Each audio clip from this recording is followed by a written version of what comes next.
Hello and most welcome to all in our institution, Saraswati Shikshan Sadan Convent Senior Secondary School, Rico Shri Ganganagar. Admission open for session 2020-21.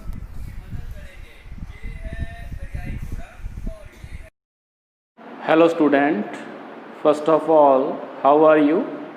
I hope you all are well. Students, अपने आज जो अपनी first book है fundamental of human geography, उसका 10th chapter human settlement वो करेंगे। ठीक है, इससे पहले अपने जो ह्यूमन डेवलपमेंट के चैप्टर तक अपने इससे पहले कर चुके हैं। नेक्स्ट चैप्टर अपना जो है ह्यूमन सेटलमेंट। ठीक है, ह्यूमन सेटलमेंट आपके दोनों बुक में आएगा ये चैप्टर। तो कहने का मतलब कि फंडामेंटल ऑफ ह्यूमन ज्योग्राफी में भी आएगा, इसमें बेसिक इन्फॉर्मेशन होगी और जो डाटा या कोई डिस्ट्रीब्यूशन बताएंगे किसी सिटी का, टाउन का, तो वो वर्ल्ड वाइड होगा। और जो आपका सेकंड बुक है इंडिया पीपल एंड इकॉनमी, उसमें जो फर्स्ट चैप्टर आएगा आपका ह्यूमन सेटलमेंट, उसमें भी कुछ इसके बेसिक्स बताए जाएंगे और जो उसमें डाटा होंगे वो इंडिया से रिलेटेड होंगे। ठीक है, तो ह्यूमन सेटलमेंट जो चैप्टर है आपका, इसे अपने स्टार्ट करते हैं सबसे पहले ह्यूमन सेटलमेंट्स की डेफिनेशन से। ठीक है, सिंपल सी है, क्लस्टर ऑफ ड्वेलिंग्स और हाउसेस। ठीक है, ये क्या होते हैं, is known as human settlement. ठीक है, ये ह्यूमन सेटलमेंट इसे अपने कहते हैं, मतलब घरों का समूह, एक कई घरों का समूह अपने देखें, चाहे वो शहरी एरिया के हो, अर्बन एरिया के हो, चाहे रूरल एरिया के हो, तो उन घरों के समूहों को, क्लस्टर को अपने क्या कहते हैं, ह्यूमन सेटलमेंट या हिंदी में मानव बस्ती कहते हैं। ठीक है, अब अपने ह्यूमन ज्योग्राफी में इसकी स्टडी क्यों करते हैं। ठीक है, जैसा अपने ह्यूमन ज्योग्राफी में आपके जैसे फर्स्ट चैप्टर में अपने पढ़ा था कि ह्यूमन ज्योग्राफी है क्या। ठीक है, ह्यूमन ज्योग्राफी की डेफिनेशन क्या आपने पढ़ी थी, उसमें यही था कि ह्यूमन या ये जो मैन है, ठीक है, ह्यूमन बीइंग है, उसका उसकी नेचर, प्रकृति के साथ क्या संबंध है, क्या रिलेशनशिप है, उसकी स्टडी अपने किस में कर रहे हैं, ह्यूमन ज्योग्राफी में। और ह्यूमन ज्योग्राफी में ही अपने को ह्यूमन सेटलमेंट का जो टॉपिक या चैप्टर मिला है, तो इसकी स्टडी अपने ह्यूमन ज्योग्राफी में क्यों करते हैं या क्यों करना जरूरी है, क्योंकि जो ह्यूमन बीइंग है वो अपना जो भी घर बनाता है, अपनी बस्ती बनाता है, तो उसके ऊपर उसके आसपास का जो सराउंडिंग है, एनवायरनमेंट है, उसके ऊपर इफेक्ट आएगा। आगे अपने पढ़ेंगे भी कि जो उसके सराउंडिंग के फैक्टर हैं उसको वो अफेक्ट करेंगे, जो उसके टाइप को, उसके पैटर्न को अफेक्ट करेंगे। इस वजह से अपने को ह्यूमन सेटलमेंट को ह्यूमन ज्योग्राफी में एक अपने कह सकते हैं कि मेन पार्ट की फॉर्म में अपनी इसकी स्टडी करते हैं, क्योंकि ये ह्यूमन हैबिटेट है, मानव का घर है, तो उसका रिलेशन नेचर के साथ हो गई और वही स्टडी अपने ह्यूमन ज्योग्राफी में जो करते हैं। ठीक है, अब कोई भी हो, चाहे टाइम टू टाइम क्या होता है कि जो सेटलमेंट पैटर्न है, ठीक है, या परमानेंटली होते हैं, लेस परमानेंटली, टेम्परेरी सेटलमेंट किसी भी टाइप के बनते रहते हैं, टाइम टू टाइम उसमें चेंज आता रहता है, उसकी स्ट्रक्चर में चेंज आता रहता है, उसके पैटर्न में चेंज आता रहता है, लेकिन वो ह्यूमन ज्योग्राफी का पार्ट बना रहता है कि उसकी ह्यूमन सेटलमेंट की फॉर्म में अपने उसकी स्टडी करते रहें। तो जो फर्स्ट टॉपिक है डेफिनेशन के बाद में, उसमें आएगा classification of settlement. First topic आपका आ जाता है इसमें क्लासिफिकेशन ऑफ सेटलमेंट। तो जो सेटलमेंट है उसको क्लासिफाई करें अपने, तो सिंपल से हैं बेसिक, एक तो आ जाएंगे रूरल सेटलमेंट और एक आ जाएगा अर्बन सेटलमेंट। ठीक है, 2 टाइप के ह्यूमन सेटलमेंट आपको मिलेंगे, रूरल और अर्बन सेटलमेंट। और इसी में आपका एक टॉपिक दे रखा है रूरल अर्बन डिकोटोमी।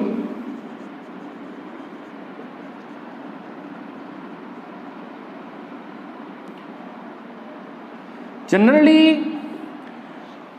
जो सेटलमेंट है उसका क्लासिफिकेशन अपने रूरल और अर्बन में करते हैं, लेकिन इसको डिस्टिंग्विश कैसे करें कि कौन सा एरिया रूरल होगा और कौन सा एरिया जो रीजन है या सेटलमेंट है वो अर्बन होगी।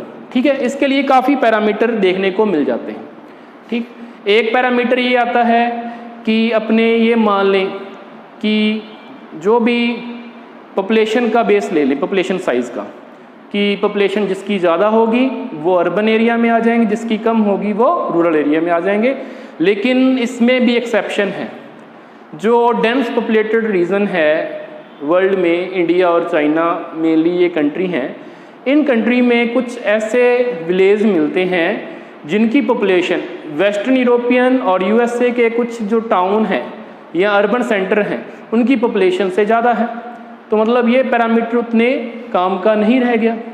ठीक है, कि पॉपुलेशन का बेस करें तो पॉपुलेशन तो गाँव के भी ज़्यादा मिल जाती है ना, थाउजेंड्स में मिल जाती है। और कुछ शहर या टाउन, सॉरी शहर नहीं कह सकते, टाउन ऐसे भी हैं, कस्बे ऐसे भी हैं, अर्बन सेंटर ऐसे भी हैं जिसकी पॉपुलेशन कुछ हंड्रेड्स में ही है ना। तो अगला अपने इसमें बात करें, दूसरा फैक्टर की बात करें, बेस की बात करें, तो उसमें ये आ जाएगा कि ऑक्यूपेशन, है ना, लोग काम क्या करते हैं।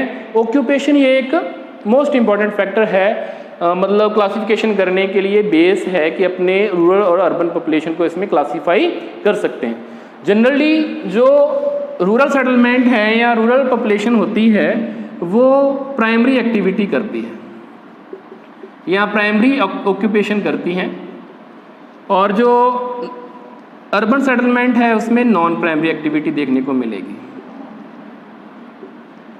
ठीक है, तो ये सबसे बड़ा बेस है क्लासिफिकेशन ऑफ सेटलमेंट के लिए कि रूरल सेटलमेंट में वो लोग रहेंगे या रूरल सेटलमेंट अपने उसे कहेंगे यहाँ पे रहने वाले जो लोग हैं वो प्राइमरी एक्टिविटी परफॉर्म करते हैं। प्राइमरी एक्टिविटी का मतलब वो अपने कह सकते हैं हंटिंग करेंगे, फूड गैदरिंग करेंगे, पेस्टोरलिज्म करेंगे, एग्रीकल्चर करेंगे, माइनिंग करेंगे, है ना, फिशिंग करेंगे और फॉरेस्ट्री करेंगे, है ना, लंबरिंग करेंगे। तो वो जो काम करने वाले लोग हैं वो प्राइमरी एक्टिविटी में, रूरल सेटलमेंट में आएंगे। और नॉन प्राइमरी एक्टिविटी परफॉर्म करने वाले, मतलब जो मैन्युफैक्चरिंग है या सर्विस सेक्टर में काम करते हैं, वो आएंगे आपके अर्बन सेटलमेंट में। तो ये एक अच्छा पैरामीटर यहाँ देखने को मिल जाता है। ठीक है, उसके बाद अपने बात करें तो क्लासिफिकेशन में ही एक बात आती है कि कुछ काम ऐसे हैं, अब अपने जैसे कुछ वर्क ऑक्यूपेशन की बात की है, कुछ काम ऐसे हैं जो डेवलप्ड कंट्री में लोअर कैटेगरी में माने जाते हैं या रूरल डिवीज़न के माने जाते हैं, और डेवलपिंग कंट्री जैसे इंडिया है वहाँ पे वो हायर लेवल के काम माने जाते हैं। जैसे पेट्रोल पंप की अपने बात करें तो यूएसए में तो ये लोअर ग्रेड का एक वर्क है, इसको इतनी ज़्यादा इंपॉर्टेंस नहीं दी जाती। इंडिया में ये एक हायर लेवल का काम है, एक तरह से इसको अर्बन सेंटर की फॉर्म में माना जाता है। तो ये एक डिफरेंस हो गया।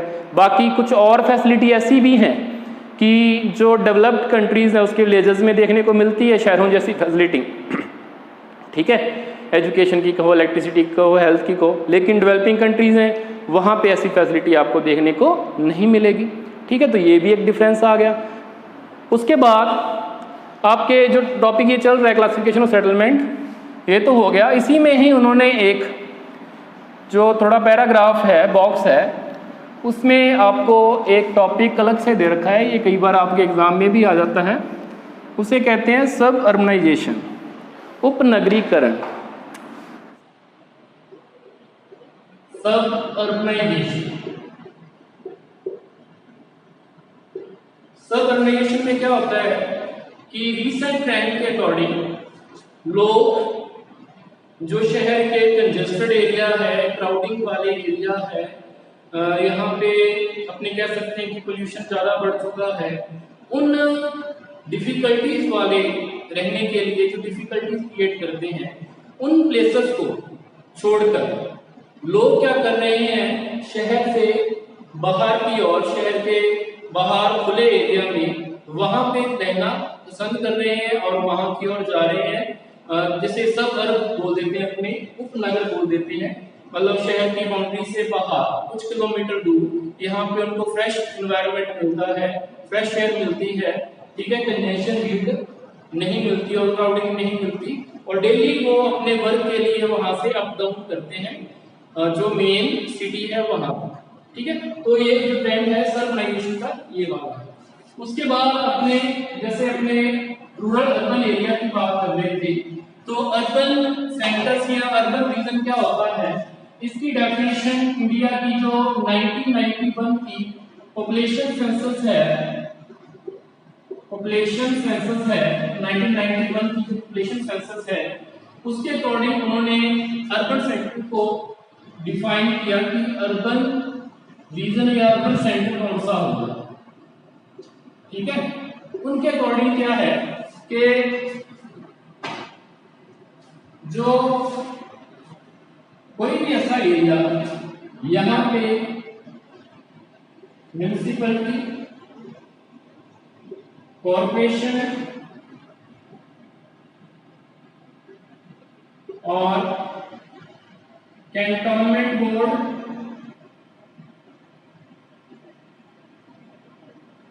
उसके बाद अपनी बात करें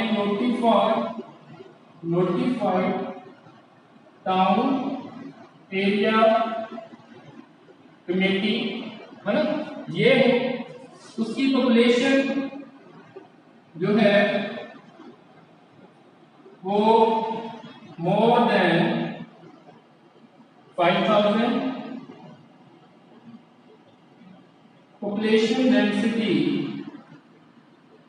मोर देन 400 पर्सन पर किलोमीटर स्क्वायर, और 75% mail population involved in non-primary activity। ठीक है, ये उसकी डेफिनेशन के अकॉर्डिंग था। वहां म्युनिसिपैलिटी होना चाहिए, कॉर्पोरेशन होना चाहिए, या cantonment board, notified town area committee, population 5000 से ज्यादा हो, population density more than 400 person पर स्क्वायर किलोमीटर, और 75% जो मेल पॉपुलेशन है वो नॉन प्राइमरी एक्टिविटी में इन्वॉल्व होनी चाहिए। ये 1991 पॉपुलेशन सेंसस के अकॉर्डिंग एक अर्बन एरिया की जो डेफिनेशन है वो। आगे नेक्स्ट अपना टॉपिक है types and pattern of settlements.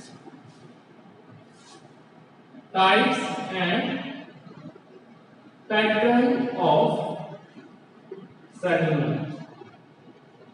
Type की अपनी बात करें, सबसे पहले टाइप की बात करें, टाइप्स, तो टाइप्स में अपने सबसे पहले आता है टाइप्स जो उसका बेस होगा वो उसकी शेप के अकॉर्डिंग। ठीक है, उसमें एक आ जाएगा क्लस्टर सेटलमेंट, और एक आ जाएगा उसमें डिस्पर्स सेटलमेंट। वैसे ये चार होते हैं, लेकिन इस चैप्टर में ये आपको वही बताएंगे है, एक सेमी क्लस्टर होता है और एक हेमलेटेड होता है। जो क्लस्टर सेटलमेंट है उसमें क्या होता है, cluster settlement is that settlement in which houses are closely built. Houses एक दूसरे के पास बने होते हैं, पास बने होते हैं, डेंस पॉपुलेशन होती है। ठीक है, और अपने कह सकते हैं कि एक दूसरे के साथ मिल बांटकर वो काम भी करते हैं, तो ये क्लस्टर सेटलमेंट की कंडीशन में देखने को मिलता है। ठीक है, उसके बाद अपने बात करें तो जो डिस्पर्स सेटलमेंट है, डिस्पर्स सेटलमेंट ये इसमें घर दूर दूर होते हैं, बीच में उनके फील्ड होते हैं, फील्ड से डिवाइड होते हैं, किसी रिलीजियस फंक्शन पे या अपनी कम्युनिटी का फंक्शन है उस पे ये आपस में इकट्ठे होते हैं, वैसे ये एक दूसरे से दूर दूर रहते हैं। तो इसमें अपने ये भी पढ़ सकते हैं। ठीक है, उसके बाद एक टॉपिक आता है अपना नया टॉपिक, यहां से स्टार्ट करते हैं रूरल सेटलमेंट। रूरल सेटलमेंट के बारे में आप लोग पढ़ ही चुके हो कि यहाँ रहने वाले जो लोग हैं वो प्राइमरी एक्टिविटी में इन्वॉल्व होते हैं, नेचर के डायरेक्ट कांटेक्ट में होते हैं। ठीक है, और जो एग्रीकल्चर है, फॉरेस्ट्री है, फिशिंग है, लंबरिंग है, हंटिंग है, फूड गैदरिंग है, पेस्टोरिज्म है, ये एक्टिविटी ये परफॉर्म करते हैं।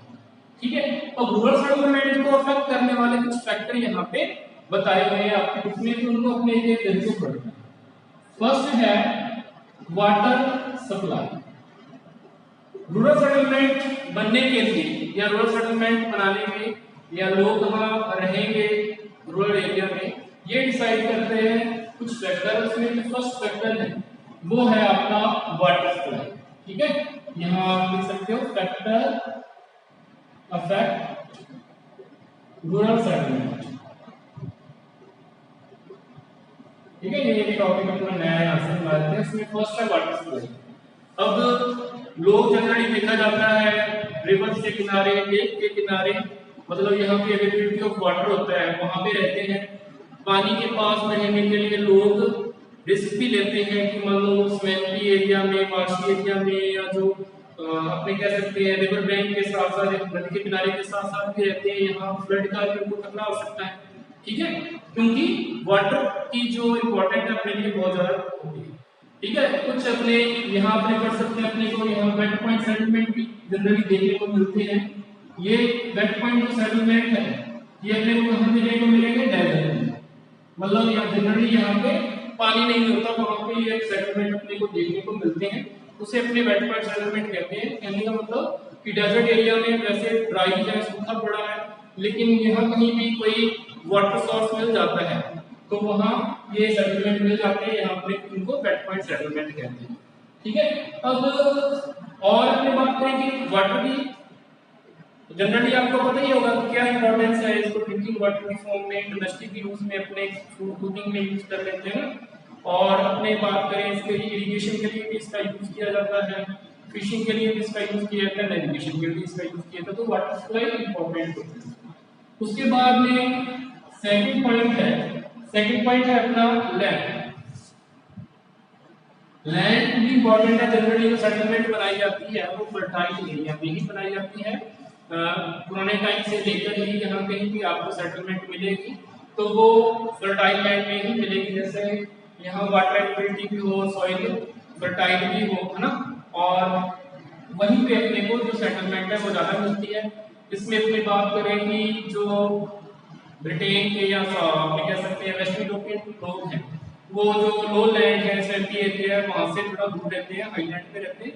और जो साउथ ईस्ट एशियन पार्ट के कंट्रीज हैं, वहाँ के जो लोग हैं वो स्वेम्पी एरिया में या लो लैंड में भी रह लेते हैं, क्योंकि वहाँ उनको अच्छा प्रोडक्शन, राइस प्रोडक्शन मिल जाता है स्वेम्पी और मार्शी लैंड में। ठीक है, तो ये लैंड में अपने इसमें पढ़ सकते हैं किस तरह की लैंड में लोग रहते हैं। उसके बाद में इसी से रिलेटेड मिलता जुलता सा पॉइंट है अपलैंड। अपलैंड की बात ये आती है कि लोग कंपैरेटिवली ऊंची जगहों पे रहते हैं। ऊंची जगहों पे क्यों रहते हैं? ऐसे एरिया में रहते हैं यहाँ पे फ्लड्स आने का खतरा ज्यादा होता है, या उनको जो वाइल्ड एनिमल है उनसे ज्यादा खतरा होता है। तो उससे अपने आप को सेव करने के लिए वो ऐसी जगहों पे घर बनाते हैं कि यहाँ पे बाढ़ का पानी ना पहुंच सके, है ना। यहाँ पे जो कीड़े मकोड़े हैं छोटे बहुत वो वहां ना पहुंच सके, तो अपलैंड में ये घर बनाया जाता है, तो जिससे वो सेफ रह सके फ्लड से या कोई अदर जो एनिमल है, हार्मफुल एनिमल है, उनसे बचने के लिए। ठीक है, नेक्स्ट पॉइंट है आपके इसमें बिल्डिंग मटेरियल।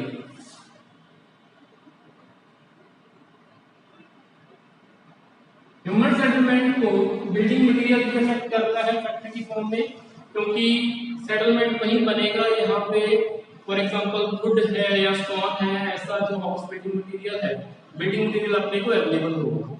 तो जिन एरिया में जिस टाइप का बिल्डिंग मटेरियल होता है उसी को यूज कर वहां पे घर बनाए जाते हैं। जैसे चाइना में जो लॉयस रीजन है वहां पे केव्स, गुफाएं बना दी जाती है लॉयस में। ठीक है, अफ्रीकन में मड ब्रिक्स, कच्ची ईंटों का घर बना दिया जाता है।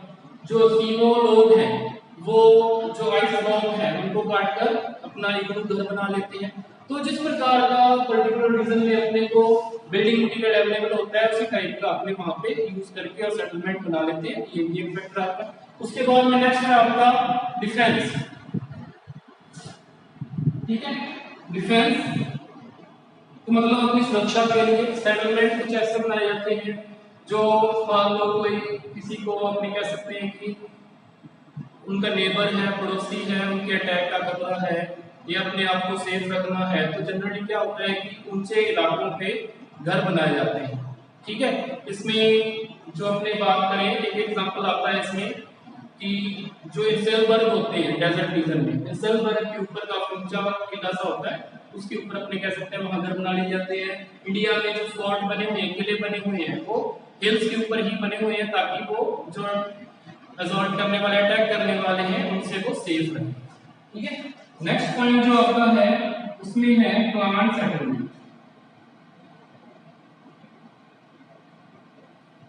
प्लांट सेटलमेंट में क्या होता है कि जनरली इसमें जो लोग हैं वो खुद अपना घर बनाते या सेटलमेंट नहीं बनाते।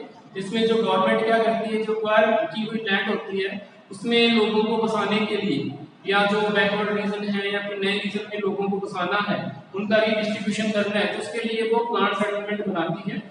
इसमें जैसे फॉर एग्जांपल अपने आसपास के एरिया भी आपको मिल जाएगा, रूपगढ़ के पास जो बांडा कॉलोनी है, इंदिरा गांधी कनाल कमांड एरिया में, वहां पे लोगों को बसाने के लिए वहां पे ये सेटलमेंट बनाए गए हैं, कॉलोनी बसाई गई है ताकि लोग वहां पे जाकर रहें, पॉपुलेशन का रीडिस्ट्रीब्यूशन हो। यहाँ पे पॉपुलेशन कंपैक्ट हो चुकी है, डेंस हो चुकी है, वो जो खाली पड़े एरिया है वहां पे जाकर रहने लग जाए।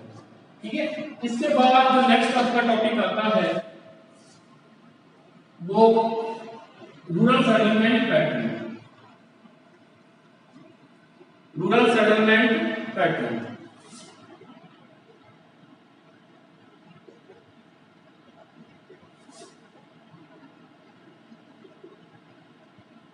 रूरल सेटलमेंट पैटर्न में अपने जैसे जो विलेजेस हैं या रूरल सेटलमेंट है उनको अपने कई टाइप से अपने उनको क्लासिफाई कर सकते हैं। फर्स्ट जैसे इसमें आ जाएगा on the basis of setting, मतलब जो विलेज है वो किस पर्टिकुलर टॉपोग्राफी रीजन में अपने को मिल रहे हैं। इसमें प्लेन प्लेस मिल जाएंगे, प्लेटू प्लेस मिल जाएंगे आपको, है ना, माउंटेन प्लेस मिल जाएंगे। तो जिस प्रकार की वहां टॉपोग्राफी है वहां जो प्लेस मिलेगा अपने को, उस टाइप के विलेज इसमें शामिल हो जाएंगे। उसके बाद on the basis of function, on the basis of function, इसमें एग्रीकल्चर विलेज आ जाएगा आपका, लंबरजैक विलेज आ जाएगा, फिशरमैन विलेज आ जाएगा, है ना, पेस्टोरल विलेज आ जाएगा। ये नोमैडिक विलेज, ये कुछ विलेज इसके बेस है सेटिंग और फंक्शन। एक इसमें आ जाएगा आपका थर्ड जो है वो shape on the basis of shape. अब शेप डिफरेंट टाइप की होती है, उसकी बेस पे अपने को क्लासिफाई कर सकते हैं। इसमें फर्स्ट आ जाएगा लीनियर पैटर्न। लीनियर पैटर्न में क्या होगा, कोई रोड है, रिवर है, कनाल है, ऐसे उसके साथ साथ जो सेगमेंट एक लाइन में बस जाते हैं उसको अपने लीनियर पैटर्न बोल देते हैं। उसके बाद है रेक्टेंगुलर पैटर्न। रेक्टेंगुलर पैटर्न, इसमें क्या होगा कि ये या तो प्लेन एरिया में, नॉर्दर्न प्लेन रीजन में, या जो हिमालय का वैली रीजन है उसमें फ्लैट वैली यहाँ पे मिल जाती है दो हिल्स के बीच में, तो वहां पे भी रेक्टेंगुलर पैटर्न देखने को मिल जाता है। इसके नेक्स्ट पे क्या होते हैं कि इसकी जो रोड्स बनी होती हैं वो राइट एंगल पे मिलती हैं, एक दूसरे से एक समकोण सा बनाती हुई मिलती है, और इस वजह से इसको रेक्टेंगुलर पैटर्न बोल देते हैं। एक आता है सर्कुलर पैटर्न। सर्कुलर पैटर्न ये किसी लेक के चारों ओर, कोई पॉन्ड है उसके चारों ओर, या अपने कह सकते हैं कि रिलीजियस प्लेस है उसके चारों ओर, है ना, ऐसे कोई घेरे में है, गोल है सर्कुलर पैटर्न, इसके चारों ओर गुदाई में ही अपने कह सकते हैं यहाँ, और यहाँ सेटलमेंट ऐसे जैसे बनेगा इसके चारों ओर, और जो उसकी रोड है उसका पैटर्न भी सर्कुलर ही हो जाता है। या ऐसा एग्जाम्पल भी कहीं पे देखने को मिलता है अपने को इसमें कि कई जगहों पे रूरल एरियाज में बीच में अपने जो एनिमल है, पशु हैं, उनको रखते हैं चारों ओर, घर बना लेते हैं ताकि वो उनकी सिक्योरिटी हो सके, वो सेफ रह सके। ठीक है, ये सर्कुलर पैटर्न में आ जाता है। उसके बाद में सर्कुलर के बाद अपने बात करें तो अपना नेक्स्ट जो पैटर्न आ जाएगा उसमें आ जाएगा cross star like pattern.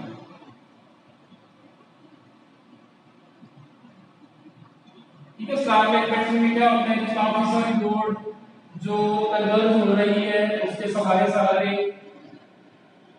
Settlement ऐसे बनती जाए, तो देखने में एक स्टार की फॉर्म का लगता है, तो उसको अपने स्टार लाइक पैटर्न बोल देते हैं। उसके बाद नेक्स्ट आ जाता है टी शेप, वाई शेप और क्रॉस शेप ऐसे है। तो टी मतलब एक मेन रोड जा रही है, उससे दूसरी रोड मिल रही है लेकिन उसे क्रॉस नहीं कर रही, तो यहाँ पे सेटलमेंट पैटर्न मिलेगा वो टी का मिलेगा। एक दो रोड जा रही है या जैसे बाईपास होते हैं वैसे स्ट्रक्चर यहाँ मिले, उसके साथ साथ सेटलमेंट मिले तो वो वाई शेप हो जाएगा। क्रॉस शेप मतलब दो रोड एक दूसरे को क्रॉस कर रही है और उसके सहारे सहारे जो सेटलमेंट बन जाती है उसे अपने क्रॉस शेप पैटर्न बोल देते हैं। उसके बाद एक आ जाता है लास्ट आपका डबल बेस।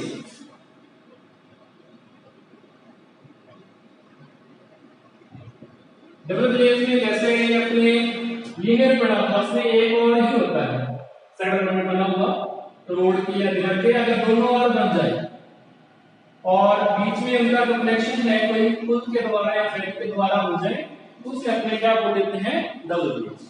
तो ये आपका सेटलमेंट पैटर्न थे। इसके बाद एक लास्ट टॉपिक है आपका और problems of rural settlement. Problems of rural settlement generally जो रूरल सेटलमेंट की प्रॉब्लम है वो डेवलपिंग रीजन में क्यों मिलती है, क्योंकि पॉपुलेशन बहुत ज्यादा है, डेंस पॉपुलेशन है, कम एरिया में ज्यादा लोग रह रहे हैं और ये जो प्लानर होते हैं उनके सामने ये एक प्रॉब्लम भी है और एक अपॉर्चुनिटी भी है कि वो इसको कैसे प्लान करें, इसमें कैसे इंप्रूव करें, तो ये उनके पास एक अपॉर्चुनिटी भी इसमें बनती है। तो अपने मेन जो प्रॉब्लम है उसकी बात यहाँ करते हैं। एक तो आ जाएगी वाटर सप्लाई की। जनरली रूरल एरिया में वाटर सप्लाई की प्रॉब्लम रहती है। जो रिमोट विलेज हैं यहाँ पे रेनफॉल बहुत कम होता है, कैनाल डिस्ट्रीब्यूशन नहीं है, वहां पे ये प्रॉब्लम आपको फेस करने को मिल सकती है। जैसे डेजर्ट रीजन हो गया या माउंटेन रीजन हो गया, वहां पे लोगों को पानी लेने के लिए काफी दूर जाना पड़ता है, ठीक है, तो वो प्रॉब्लम यहाँ पे देखी जाती है। वाटर सप्लाई में सिर्फ पानी की कमी की ही बात नहीं होती, इसमें वाटर बोर्न डिजीजेस भी कहीं पे यहाँ प्योर वाटर पीने को नहीं मिलता, वहाँ डायरिया है, ठीक है, पीलिया है, कुछ ऐसी जो डिजीजेस है वाटर बोर्न डिजीजेस है वो लोगों को इससे हो जाती है, ठीक है। तो या आप ये कह सकते हैं कि इरिगेशन के लिए पानी की कमी हो जाना, लोग कल्टीवेशन करते हैं तो उसके लिए इरिगेशन करना पड़ता है लेस रेनफॉल वाले रीजन में, तो वहाँ पे अगर वाटर सप्लाई प्रॉपर नहीं है या नहीं होती तो ये भी एक प्रॉब्लम अपने सामने आती है। सेकंड है सैनिटेशन। जो सीवरेज रूरल एरियाज में नहीं होते हैं, जो सॉलिड वेस्ट मैनेजमेंट है वो भी रूरल एरियाज में अपने को नहीं मिलता, तो ये भी प्रॉब्लम अपने को रूरल एरियाज में फेस करनी पड़ती है। अगला आता है बिल्डिंग मटेरियल। जनरली जो कुछ ऐसे एरिया हैं यहाँ पे फ्रेजाइल बिल्डिंग मटेरियल यूज किया जाता है या कच्चे घर बनाए जाते हैं। जब कभी ज्यादा बारिश का मौसम होता है, साइक्लोन आता है, तो उसके लिए वो सस्टेनेबल होते हैं और उसमें ढह जाते हैं, गिर जाते हैं, तो ये भी वहाँ की एक समस्या है।